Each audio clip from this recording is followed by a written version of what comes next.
ser luxación congénita de la cadera y la necrosis vascular asociada a esto. Como introducción, pues para recordar, tener en cuenta que este concepto de luxación congénita de la cadera hace parte de todo ese espectro de enfermedades pues, del desarrollo de la cadera del paciente pediátrico, que puede ir desde la inestabilidad, la displasia tabular, la subluxación de las caderas y ya la luxación pues, congénita de la cadera como tal. Como concepto clave y una palabra clave en el diagnóstico del paciente va a ser ese concepto del desarrollo. ¿Por qué? Porque eso va a ser básicamente unos cambios que van a presentar en estructuras que van a estar anatómicamente presentes. Sabemos que la cadera se empieza a desarrollar alrededor de la séptima, octava semana de vida intrauterina e inicialmente se desarrolla normal. ¿Qué va a pasar? Ese paciente que tiene algún grado de hiperlaxitud o algunas otras condiciones va a generar que estas estructuras que anatómicamente van a estar inicialmente normal empiecen a presentar ciertos cambios que van a condicionar posteriormente la displasia, la inestabilidad y la luxación que va a presentar el paciente. Como concepto clave también hay que tener en cuenta que estos cambios son inicialmente reversibles y esa reversibilidad es lo que hace pues, que el final del tratamiento sea temprano para que los cambios que estén presentando el paciente los pueda o revertir o generar nuevos cambios favoreciendo la anatomía de la nueva cadera. Estas fuerzas que no van a estar persistentemente aplicadas sobre la cadera son las que en últimas van a generar los cambios pues, de anormalidad que se van a ver en el paciente y la cadera puede al principio de la vida uterina estar entrando y saliendo pues, de la cavidad tabular y generar los cambios que estábamos mencionando anteriormente. Los cambios que se van a ir presentando en los pacientes que van a presentar una luxación congénita de la cadera van a ser los siguientes. En la imagen de la izquierda vemos una cadera con una anatomía y una morfología normal, el labrum, pues, toda la cavidad acetabular formada adecuadamente. Cuando el paciente empieza a tener una displasia de la cadera, esas estructuras empiezan a cambiar, se empieza a horizontalizar, perdón, a verticalizar más el acetábulo, el labrum empieza a volverse elevado e hipertrófico y ese labrum hace parte fundamental de la contención de la cadera. Los estudios muestran que más o menos el labrum profundiza el acetábulo en un 20 o 50% de la cavidad. Entonces, al no estar presente o al estar alterado, va a condicionar cierto grado de inestabilidad y de falta de relación entre ambas estructuras. Adicionalmente, pues como ese ascenso de la cabeza, va a haber una laxitud de la cápsula articular que va a presentarse inicialmente en la región más superior y anterior y el ligamento redondo también va a empezar a sufrir cambios.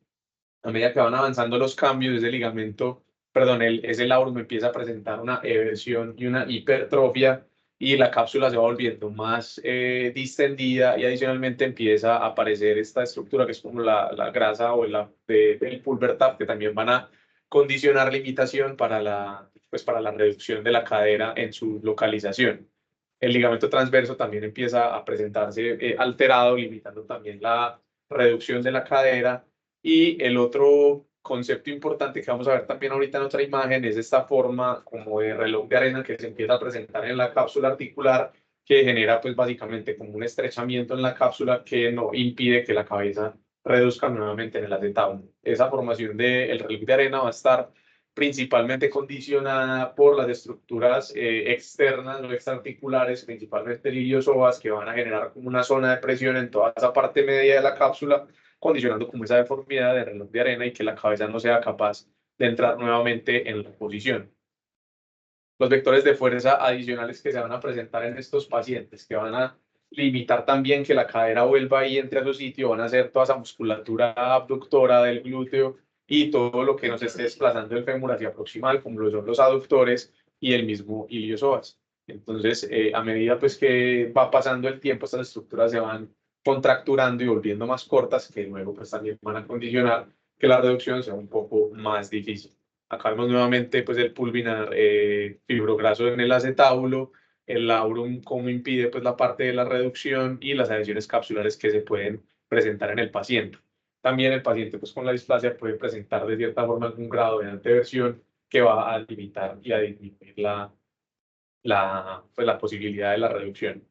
Clínicamente, si uno tiene un paciente con una luxación congénita de la cadera, la presentación pues, sintomática del paciente va a ser tardía. Entonces, ahí la importancia de hacer un examen clínico adecuado y estricto pues, al momento de que el paciente se nos presente a la consulta para poder detectar las alteraciones que incluso cuando el paciente tiene una luxación bilateral van a ser más difíciles de poder pues como diferenciarlo dentro de la normalidad.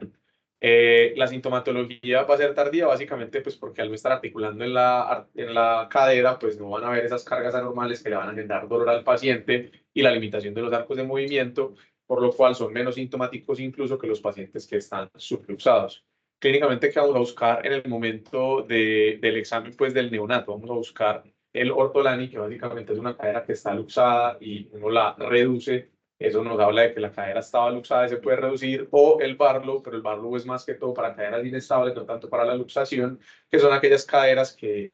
con la examinación se van a luxar, ¿cierto? Entonces, recordar acá, el ortolani consiste en tratar de hacer una abducción y a la misma vez que se hace una abducción, se hace una presión sobre el trocánter mayor, tratando de elevarlo para relocalizarlo en la cavidad acetabular, mientras que el Barlow hace todo lo contrario, está tratando de luxar la cadera, entonces hace una presión sobre el trocánter menor y hacia posterior para tratar de sacar la cadera de su localización. Los signos clínicos pueden ser marcados o pueden ser sutiles. Acá realmente lo que estamos viendo es como una disminución en la abducción de la cadera izquierda de esta paciente y ya pues la marcada discrepancia de longitud que puede presentar el paciente por el bandea asociado. Lo que les decía ahorita, en la luxación bilateral, muchas veces la abducción va a ser simétrica y como el acortamiento va a estar presente en ambas extremidades, va a ser muy difícil, o pues no muy difícil, pero sí va a tener, pues uno tener la sospecha clínica de que el paciente está luxado de forma bilateral para poder encontrarlo. Y este es el signo, el test, perdón, de Clichy, que nos va a hablar de la altura a la cual se encuentra el trocánter. Entonces, lo que uno hace es colocar un dedo sobre el trocánter mayor, un dedo sobre la espina ilíaca antero superior, y prolongar una línea entre estos dos dedos. Y esa línea debería cruzar el ombligo del paciente. Si está por debajo, uno debería sospechar que el trocánter está un poquito ascendido y eso hace pues, que el ángulo de la línea cambie y no se nos vaya hacia el ombligo. Ya cuando el paciente está presentado de una forma más tardía, hablando específicamente de la luxación congénita de la cadera, lo que va a empezar a presentar van a ser tanto la marcha como el signo de Trendelenburg. Recordemos que la marcha es aquella desviación que hace el paciente del tronco hacia el lado que está afectado, tratando de compensar esa falta de fuerza de la musculatura abductora de los glúteos, mientras que el signo de Trendelenburg es cuando la cadera del lado que está afectado, el paciente en apoyo monopodal cae también nuevamente por esa disminución del brazo de palanca o de la fuerza que van a tener los abductores. Lo otro que se puede presentar en el paciente es una marcha como en equino, por ese acortamiento de la extremidad, el paciente puede empezar a caminar con apoyo en puntas de pies, y este de la derecha es un paciente con una luxación bilateral congénita de las caderas, donde lo más marcado va a ser como esa marcha de pato y una hiperlordosis importante de la columna lumbar, a causa de la contractura en flexión que se puede presentar en los pacientes de la cadera con luxación congénita. Las radiografías, digamos que van a ser muy discientes si uno tiene en cuenta todas las líneas que debe trazar. Vamos a ver pues la disrupción de la línea de Shenton, vamos a ver pues si el paciente tiene asociada también una displasia tabular que probablemente la tenga por esa falta de formación, pues esa falta de contacto entre la cabeza y el acetábulo, pues vamos a tener la luxación y el ascenso de esa epífisis femoral, que van a estar asimétricas también si el otro lado está de forma sana. Esta es la clasificación del Instituto Internacional de Displasia de Cadera, la clasificación IHDI, que nos va a clasificar pues como esa parte de si está subluxado, si está luxado, y ya cuando está en grado 4 que está ascendido y luxado, ¿cierto? Eso también nos va a condicionar probablemente el manejo, y más que el manejo, también el pronóstico del paciente y la incidencia de la necrosis vascular. Ahorita vamos a ver que la grado 4 y la grado 3, pues, pero más la grado 4 van a ser las que van a estar más asociadas a la necrosis vascular en este tipo de pacientes. En términos del tratamiento, rápidamente, para los pacientes que son menores de 6 meses, lo ideal es, si la cadera es reducible, colocarles un arnés de Pauling y estarles haciendo el seguimiento para mirar si hay necesidad de convertir pues, a un tratamiento abierto. Entre los 6 y los 18 meses, la reducción cerrada más el yeso pelvipédico, y definir pues la necesidad de la evolución y necesidad de cambiar el plan a una reducción abierta. Es importante recordar que la artrografía es una herramienta diagnóstica en el momento del tratamiento muy importante. Los estudios han demostrado, por ejemplo, que con artrografía, cuando usted tiene un espacio medial mayor de 7 milímetros, también va a aumentar el riesgo de necrosis vascular en estos pacientes. Entonces, si usted tiene un paciente que está llevando una reducción abierta, a una reducción cerrada, perdón, y en la artrografía también, y en la artrografía usted ve que ese espacio medial está aumentado, pues también va a tener que empezar a pensar que probablemente vaya a tener que tener algún cambio en el plan de manejo. En los pacientes mayores de 18 meses, ya por toda esa contractura de la estructura de los cambios que les venía mencionando anteriormente, van a estar más instaurados en el paciente, lo que va a hacer que la reducción cerrada sea, pues, no vaya a lograr una reducción concéntrica y aparte de todo vaya a ser más difícil por la contractura de los tejidos blandos, por lo que se recomienda adicionalmente hacer la reducción abierta para poder lograr y verificar que la cadera esté en su lugar. Bueno, y acá un dato importante es que generalmente para el tratamiento quirúrgico abierto se espera que la epífisis femoral esté ya formada, porque también cuando no está formada aumenta el riesgo de una necrosis avascular en el paciente. Y en los pacientes mayores de 24 meses ya el tratamiento pues como de elección va a ser la reducción abierta con la osteotomía femoral específicamente para cortarlo y evitar esa tracción y esa contractura de las estructuras que nos van a condicionar una presión aumentada sobre la cabeza femoral y aumentar nuevamente el riesgo de necrosis avascular. Específicamente hablando entonces de la necrosis vascular, esta va a ser una causa de morbilidad importante para el paciente y hay un concepto muy importante y es que la necrosis vascular está directamente relacionada con el tratamiento del paciente. Es decir, si un paciente evoluciona con la historia natural de una displasia de cadera, no va a desarrollar una necrosis vascular. Solamente los pacientes que son tratados son aquellos que van a tener una necrosis avascular. Se va a presentar por esas presiones sostenidas y mayores sobre la cabeza femoral y pues hay varios puntos a tener en cuenta cuando uno está haciendo el tratamiento del paciente para tratar de evitar algunas conductas que van a aumentar el riesgo de esta necrosis vascular. Por ejemplo, cuando se está colocando el yeso de espiga, se ha demostrado pues, que es la zona segura, cuando uno hace una abducción más marcada, mayor de 60 grados, generalmente empieza a poner en riesgo esa cadera. Y lo otro es la rotación interna. Cuando uno hace un exceso de la rotación interna, hay como una tortuosidad en los vasos, específicamente los vasos retinaculares de la cápsula más superior, y eso se puede ver relacionado con la necrosis vascular del paciente. Esta imagen que vemos abajo es una imagen de una resonancia con perfusión, un paciente que inicialmente tenía un yeso de espiga. Vemos acá como la abducción de las caderas es un poco más marcada que la contralateral que es esta, y en esta vemos una zona de isquemia en la epífisis femoral, y acá ya es una imagen pues de perfusión donde vemos que nuevamente está perfundiendo pues adecuadamente después del cambio de yeso. Pues acá no sé, profe, si hacen pues como protocolo posterior a la reducción hacer una resonancia para mirar cómo está la cabeza, pero pues en algunas partes está documentado para precisamente evitar ese cambio de los pacientes. Lo que arriba están los manejos. El país con la resonancia implica en un bebé anestesia general y bueno, no, lo que pasa no. Eso es lo que sucede, pero no quiere decir que sea la disculpa por la cual nosotros no hagamos la resonancia. Pero nuestro sistema de salud yo creo que todavía no da para eso y no sabemos cómo. Y este estudio es publicado pues, el año pasado, el 2023, en el Frontiers of Pediatrics, 427 pacientes recolectados entre el 2016 y el 2020, un estudio de corte retrospectivo. Ellos pues, vincularon a todos los pacientes que tenían una displasia de cadera atendidos en un hospital en China y lo que ellos trataron de buscar era pues, como aquellas asociaciones que tenían un mayor riesgo de que el paciente desarrollara una necrosis avascular. Entonces ellos encuentran que dentro de la significancia pues, epidemiológica, lo que más va a aumentar el riesgo de necrosis vascular va a ser la clasificación de la asociación, perdón, del Instituto Internacional de Displasia de Cadera, específicamente aquellos que tienen una clasificación de 4 con una P significativa, y adicionalmente que en el momento del manejo quirúrgico, si el paciente tiene más de 24 meses, que no se asocie una osteotomía femoral para poder acortar el fémur y pues eso condicionando nuevamente una presión aumentada en la cápsula, lo que va a generar una, pues ahí está tapado por la imagen, qué pena, pero la P es estadísticamente significativa comparado con el paciente al que se le hace la osteotomía femoral para cortarlo, que la P pues no aumenta el riesgo de necrosis avascular.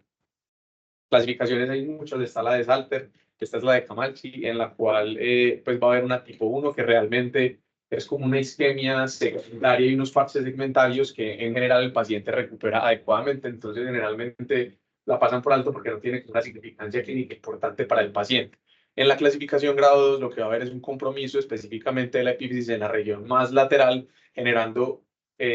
más que todo deformidades en valgo, porque la parte medial pues va a continuar creciendo, y también digamos que no generan una morbilidad tan marcada como por ejemplo lo presentan los pacientes que tienen una tipo 3, que es un compromiso en la metáfisis ya mucho más central, o en la tipo 4 en la cual hay un compromiso tanto de la epífisis como de toda la metáfisis. En la imagen A vemos una clasificación 2 con un compromiso específicamente de la región más lateral de la fisis y de la metáfisis, y posteriormente como el paciente empieza a presentar una deformidad más o menos en valgo y una verticalización de esa fisis femoral. Esta sería una clasificación 3 ya con unos cambios mucho más marcados en la región metafisiaria, una zona de alteración pues como central, y pues ahí no se alcanza a ver bien en la imagen, pero también tiene como una especie de quiste en la región metafisiaria que va a condicionar un mayor daño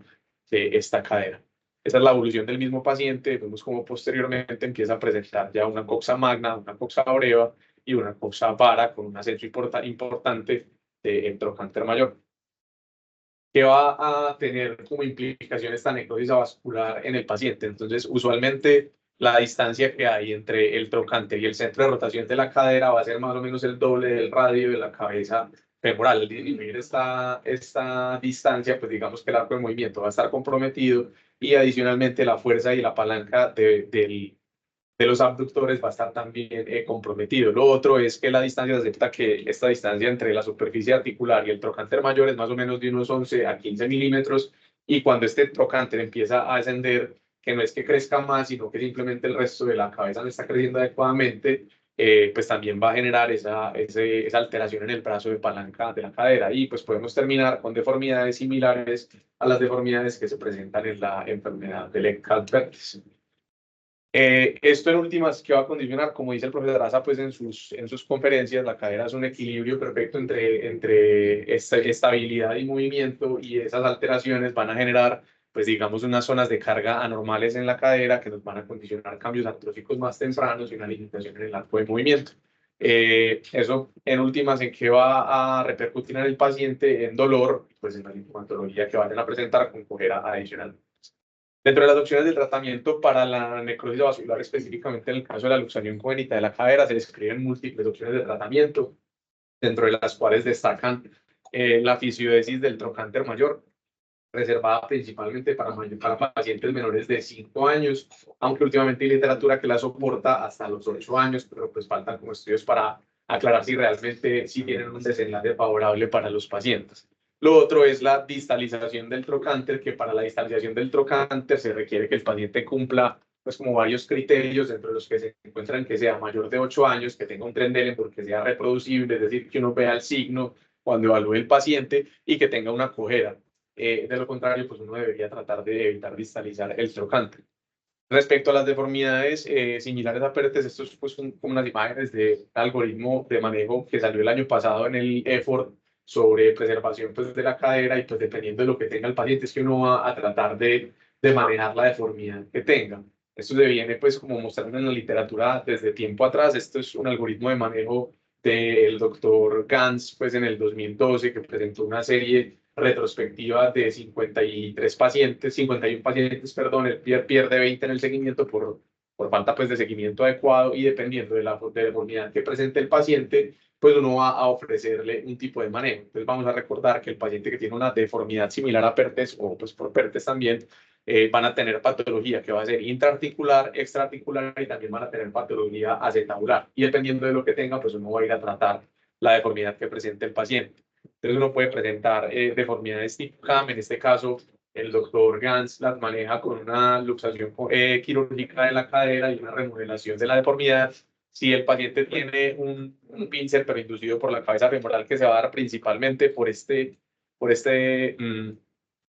como por este diagrama que se ve acá, que es como un aumento en la presión en la región posterior del trocánter, que me va a desplazar hacia anterior la cabeza femoral y a generar un roce anormal sobre el acetábulo. Este paciente también él los maneja con una luxación quirúrgica de la cabeza, una resección de la parte pues, de la cabeza o del cuello que esté generando una presión anormal en el acetábulo, y pues una reducción posterior. Lo otro es la parte de la retroversión femoral, que también se ve presente en estos pacientes. Entonces, en el caso de que el paciente lo tenga, también nuevamente una luxación quirúrgica de la cadera, que es como el abordaje que más hace el doctor Gans, y la resección más o menos la osteotomía en valgo que vaya a requerir el paciente. Ya para la patología que es extraarticular, pues puede tener pinzamiento tanto por el trocánter mayor, que puede estar rozando la tabla lateral del ilíaco, o el trocánter menor, que generalmente lo que va a presentar, pues lo que va a presentar el paciente es un pinzamiento isquiotuberoso, sí, isquiotuberoso. Sí, isquiofemoral, sí, señor. Y va a estar limitada más que todo la parte de la rotación interna del paciente. Entonces, en estos casos, el doctor Gans también nuevamente hace una luxación quirúrgica de la cadera y pues hace un alargamiento relativo para los pacientes que tienen un trocánter muy ascendido y una marcha con cojera de Trendelenburg. Y ya para los procedimientos pues acetaulares, dependiendo del grado de displasia y dependiendo del pinzamiento que tenga el paciente, él hace osteotomías reorientadoras, osteotomías periacetabulares, dependiendo pues de lo que quiera hacer. Estos son pues algunas imágenes, no del artículo del doctor Gans, sino del artículo que les mencionaba el año pasado del EPOR, en el que también la gran mayoría de los pacientes los manejan con una luxación quirúrgica de la cadera. Acá vemos un paciente que tenía una deformidad tipo CAM con una lesión del labrum asociado. Esta lesión del labrum generalmente va a ser entre las 12 y las 3 del reloj. Y pues posteriormente a la remodelación vemos como nuevamente fija el trocánter, una consolidación adecuada y el paciente evolucionando satisfactoriamente. Esta era una paciente que tenía un aumento en la retroversión acetabular. Acá vemos cómo prominentemente se marca la espina isquiática, ¿cierto? Ciática, perdón. Y vemos acá el signo del sobrecruzamiento sobre la pared pues, anterior y la pared posterior del acetábulo. La manejaron con una osteotomía periacetabular para corregirle la versión y vemos acá cómo cambia, ya no se ve pues como esa prominencia y ya no se ve el crossover sign de la paciente y mejora significativamente nuevamente con una lesión del labrum en la región de entre la 1 y las 3 anatómicamente. Estas lesiones del labrum también las describe el doctor Gans en su artículo de su serie de casos. Nuevamente también la zona más comprometida va a ser entre las 12 y las 3, principalmente pues por esas zonas de carga normal que se van a presentar. Él en su serie de casos presenta algunos pacientes que no tienen un desenlace favorable. Los pacientes van a ser aquellos que tienen más de 40 años y específicamente pues para la presentación del staff quería resaltar estos dos que son la rotación externa menor de 20 y que el trocánter esté a un grado 3. Para definir el grado de ascenso del trocánter divide la epífisis femoral en 4 cuadrantes, siendo pues el cuadrante más inferior 1, de la mitad hacia el inferior 2 y de la mitad para arriba 3, y luego cuando está como en la superficie articular 4. Cuando el trocánter está más de 3, o sea de 4 en adelante, ya también condicionan un desenlace un poco más desfavorable. Este es uno de los pacientes que presenta con desenlace desfavorable, un paciente que vemos, trocánter muy ascendido, un 4, incluso encima pues por encima de la superficie articular, lo maneja con un alargamiento relativo del cuello femoral y también tenía pues una lesión del labrum que él reinserta y posteriormente el paciente evoluciona con una progresión de su osteoartrosis, una migración también de la cabeza y unos cambios pues importantes con un dolor significativo. ¿Qué crees que pasó ahí? Profe, yo creo que le faltaba cubrimiento a la cabeza. Que no le hicieron No le solucionaron la displasia. le faltó la Fue Gans, pues. Entonces, en el artículo él dice pues que tiene unas indicaciones muy claras para realizar este tipo de procedimientos y es que el paciente tenga dolor, que la función de la cadera esté alterada. Él dice pues que esta alteración de la función en la cadera la nombra como una cojera, que el paciente tenga disminución en los arcos de movimiento y que esté pues con dolor y que tenga unos cambios degenerativos, pero que sean tempranos. Cuando los cambios degenerativos ya están aumentados, pues definitivamente él no propone el manejo con una cirugía preservadora articular.